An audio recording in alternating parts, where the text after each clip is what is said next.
Now the next step for someone that doesn't know, and I'm sure a lot of people do know, but maybe there is some that we don't know. The very important step is to add antifreeze to the bike.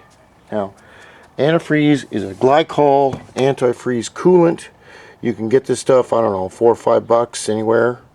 It comes in a lot of different brands. It comes in green or orange, as far as I know.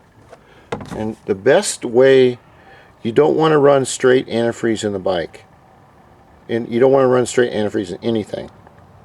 Antifreeze is mainly used to keep the water in the bike, in the head, from boiling, which will take surface area from the coolant off the metal and not cool your metal head properly. That's why it has alcohol in it, because alcohol does not boil, as far as I know. Now, if there's any experts out there on antifreeze, just go to hell, because this is just what I know. Anyway, you want to mix it 50 to 50, 50%, 50%, or 1 to 1, which means I've taken this bottle of Simple Green and I've used, you want to use distilled water. You can buy it at any grocery store. It doesn't have any mineral or lead or any kind of contaminants in it, which will form a salt ring around the inside of your head. And that, again, detracts from cooling. So you can just start by using a small amount of water in any kind of container. I've used filtered water because I'm too lazy to go down to the store. And then I'll mix in the same amount of Prestone antifreeze. That's what we have today. Now what I'll do, and this is for people that haven't done this, and I'm thinking to myself, you know, I've done this for years, but there's a lot of people out there maybe in the world that haven't done it. So this is how you do it. You can mix your antifreeze up to a certain, you can mix it from 0 to 100% if you'd like, but the most efficient for antifreeze to run in this radiator system here is, I would say, 50-50 or 1 to 1.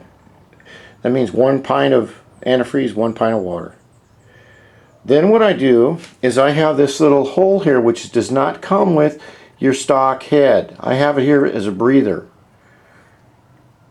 Okay?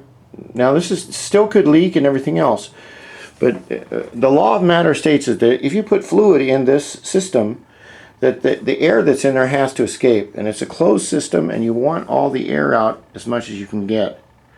Now I'll explain how this works in very simple terms. What I've done here is I've taken a little funnel. That's the way I do it.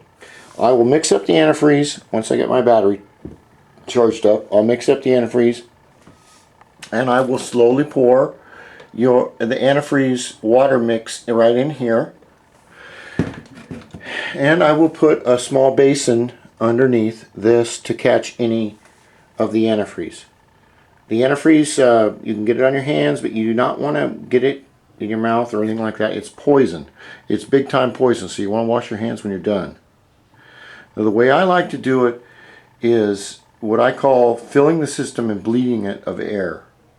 You won't get all the air out, not in this type of a handmade system, but you can get a lot of it out.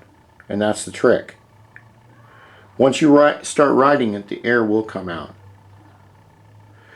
What I do is I'll fill this up until it gets to the top very slowly. Then what I will do is I will hook up my power lead to the pump, the water pump right here. I will go to part 2.